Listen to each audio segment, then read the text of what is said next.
My family, Texas, I mean, country people, you know what I'm saying? So much like them. Shucks.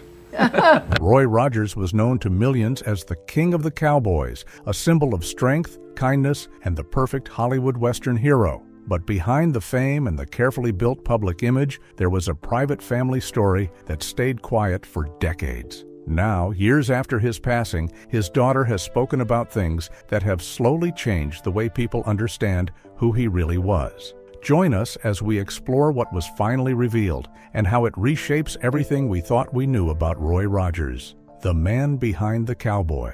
Before the fame, the movies, and the iconic cowboy image, Roy Rogers was just a boy named Leonard Franklin Sly, born in 1911 in Cincinnati, Ohio. His early life was far from glamorous. He did not grow up around actors, musicians, or people connected to entertainment. Instead, he was raised in a modest, working-class family where money was tight and life was centered around basic needs. There was no clear path laid out for him to become a star. Most of what he learned early on came from daily responsibility, not from dreams of fame or performance. As a young man, Leonard's life was shaped more by necessity than ambition. Like many families during that time, especially in rural America, work came first. There was little room for long-term planning or artistic exploration. He picked up skills wherever he could, but there was nothing in his early environment that pointed toward a future in Hollywood. Music was not a career choice for him at that stage. It was simply something that existed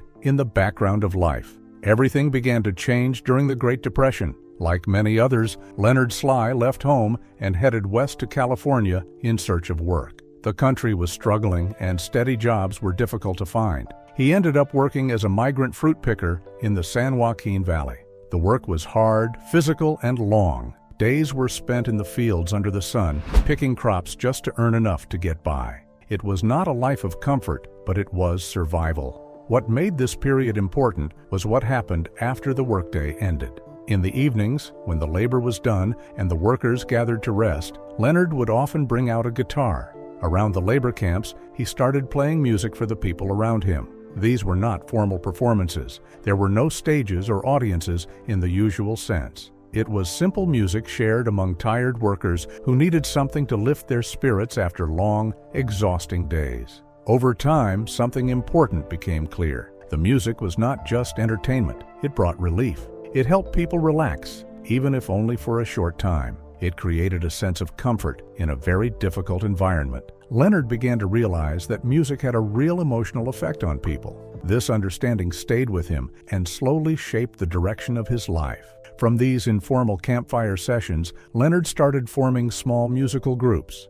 These early collaborations eventually led to the creation of a group called the Pioneer Trio. The group focused on simple harmonies and Western-style music that reflected the landscapes and experiences of the American West. Their sound was honest and grounded, and it began to attract attention beyond the labor camps. As the group evolved, it became known as the Sons of the Pioneers.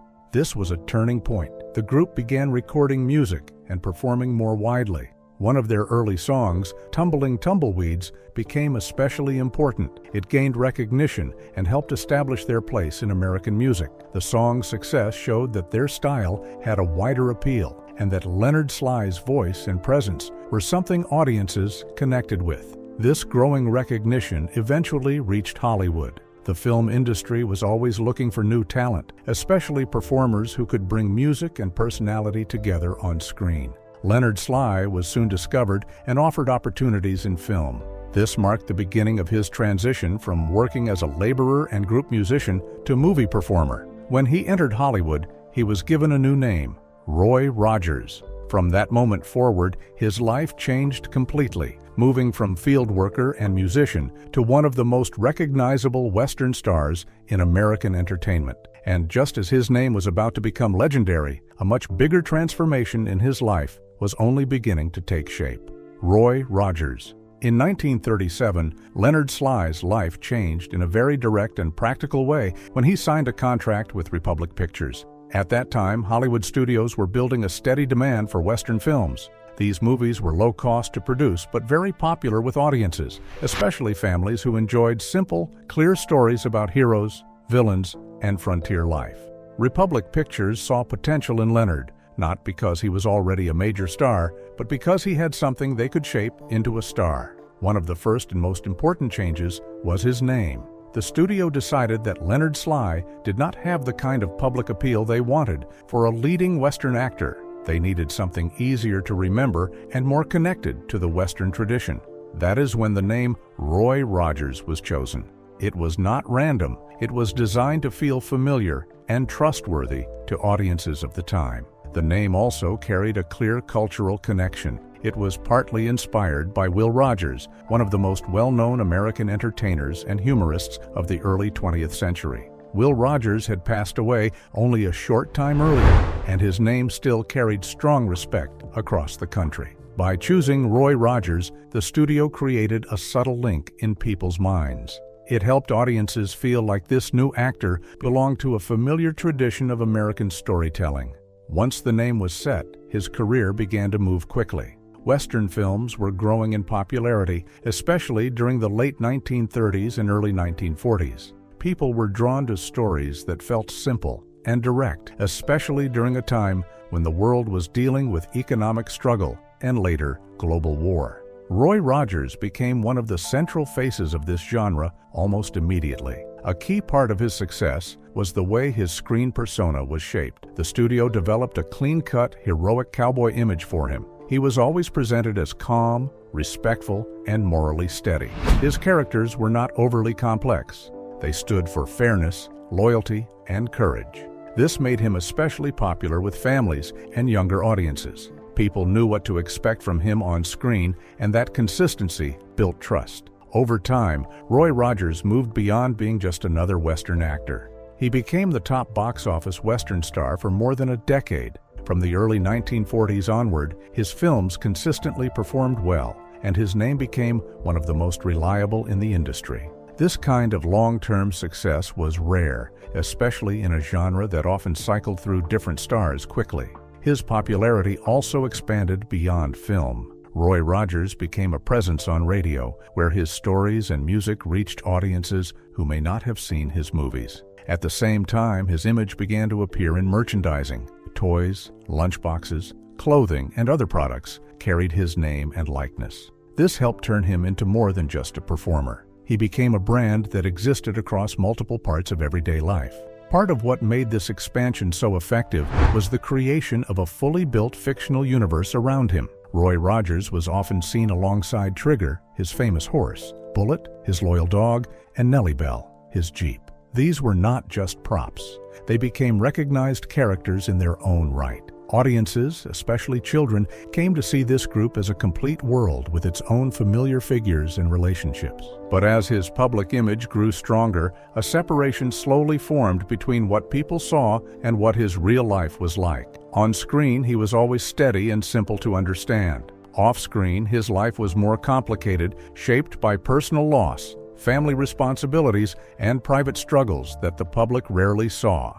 This gap between the public image and private reality would become an important part of his story. And as his fame reached its highest point, his personal life was about to face challenges that no amount of success could protect him from. Dale Evans. Before she became known as the Queen of the West, Dale Evans was born Frances Octavia Smith in 1912 in Texas. Her early life was very different from the polished public image she would later present. She grew up in a time and place where life was often uncertain and opportunities for young women were limited. Her background did not point directly toward Hollywood or fame. Like many people of her era, her early years were shaped by practical responsibilities and personal challenges rather than long-term dreams of stardom. As a young woman, she experienced early struggles that forced her to grow up quickly. She entered into marriage at a young age and became a mother. Her son, Tom, became an important part of her life, but her situation also created pressure at a time when Hollywood had very strict expectations for female stars.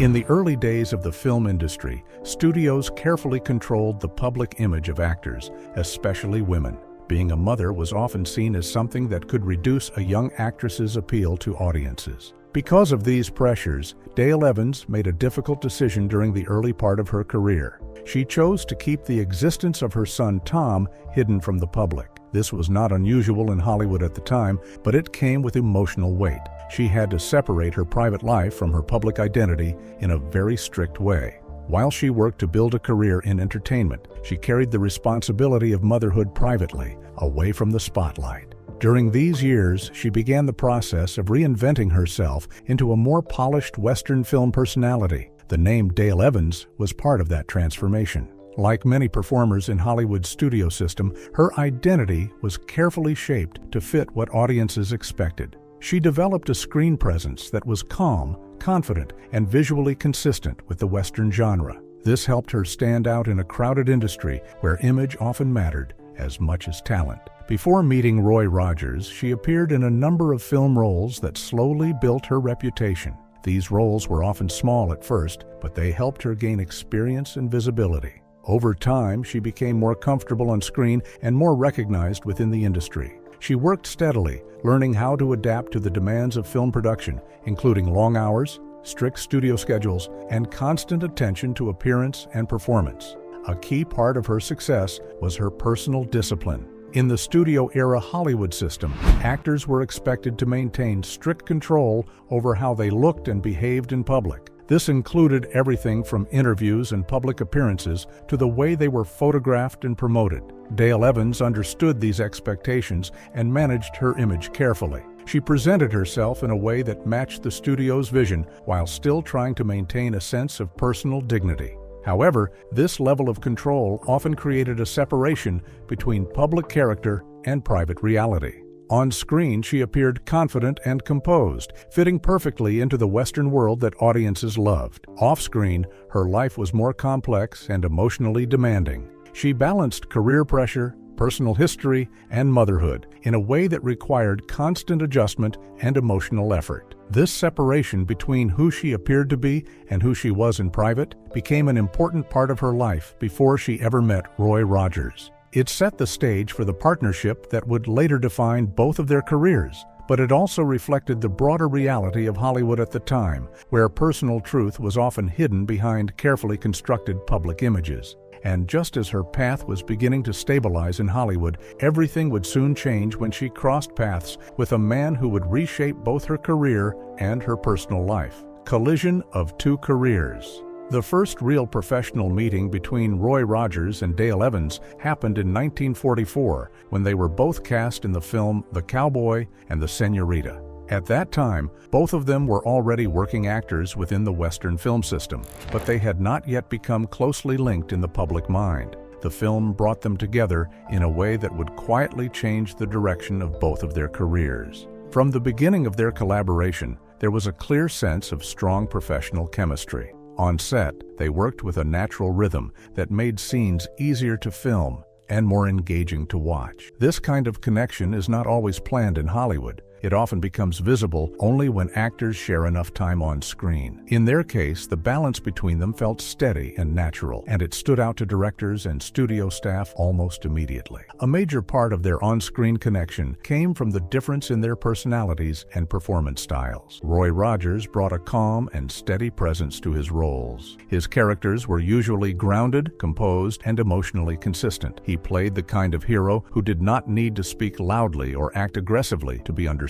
His strength came from quiet confidence and reliability. Dale Evans, on the other hand, brought a different kind of energy. She had sharp wit, clear expression, and strong musical ability. Her performances added movement and contrast to scenes that might otherwise feel simple or one-dimensional. She could deliver humor, emotion, and song in a way that made her stand out while still fitting into the Western setting. This difference between them created balance rather than conflict, and it made their scenes feel more complete. Hollywood quickly noticed this pairing. Studios were always looking for combinations that could attract audiences, and Roy and Dale together had something that felt naturally appealing. Their scenes did not feel forced, and their interactions appeared easy and believable. For producers, this was valuable because it meant audiences could connect with them without extra effort or explanation. As they continued working together, their professional relationship slowly began to shift. What started as simple collaboration on a film set gradually turned into a deeper personal personal connection. They spent more time together during filming, and that time allowed them to understand each other beyond their scripted roles. Over time, the distance between co-stars and real-life partners began to close. This transition did not happen instantly. It developed gradually as they continued to work in the same projects and move through the same professional environment. Both of them were already established in their careers, which meant their connection formed on equal ground rather than through sudden fame or external pressure. This made their bond feel more stable as it developed. At the same time, the public began to notice their chemistry as well. Audiences responded strongly to their shared screen presence. People enjoyed seeing them together, not just because of the stories they were telling, but because of the way they interacted. Their scenes felt natural and easy to follow, which made viewers more interested in their pairing both on and off screen. This public interest added another layer to their relationship. As their films continued to be released, more people began to associate them with each other in real life as well as in character. Hollywood, always aware of audience reactions, recognized the value of this attention. Their pairing became something that studios could promote and build upon. Eventually, their working relationship evolved into a real-life partnership. What began as a professional collaboration turned into a personal connection that would last for decades. Their shared work in film became the foundation of a long-term relationship that extended far beyond the screen. And just as their partnership was becoming real, both of their lives were about to take a turn that would bring unexpected change and lasting consequences. Marriage and loss. Before Roy Rogers became fully known as a family-friendly Western star alongside Dale Evans, he had already lived through a deeply personal and painful chapter in his life. In 1936, he married a woman named Arlene. At this stage of his career, he was still building his identity in Hollywood, and his personal life was mostly separate from his growing fame. Their marriage represented a period of stability and normal family life, even as his career was beginning to move forward. Not long after their marriage, Roy and Arlene welcomed a son, Roy Jr., who would later be known as Dusty. Becoming a father added a new layer of responsibility to Roy's life. He was balancing the demands of a rising film career with the needs of a young family. Like many working actors at the time, his schedule was intense, and the pressures of building a name in Hollywood often meant long hours away from home. Then came a sudden and devastating turning point. In 1946, Arlene died shortly after giving birth to their daughter. The loss was unexpected and deeply painful. It came at a moment when Roy's career was gaining strong momentum, but his personal life was suddenly shaken in a way that no professional success could balance out. He was left to care for a newborn child and a young son, while also dealing with grief that was both private and overwhelming. The emotional impact of Arlene's death was significant. Friends and those close to him noted that this period brought instability into his personal life. He was dealing with grief while still working in an industry that expected him to appear steady and composed. In Hollywood, actors were often expected to maintain their public image regardless of private struggles, and this created added pressure during an already difficult time. During this period of emotional recovery, Roy's connection with Dale Evans became more important in his life. They had already worked together professionally, and their bond had grown during film collaborations. After Arlene's death, that connection shifted from professional familiarity into something more personal and supportive. Dale was also navigating her own complex life and career, and the two found understanding in each other's experiences. The relationship between Roy Rogers and Dale Evans developed quickly after this turning point. Within a year of Arlene's death, Roy and Dale made the decision to marry.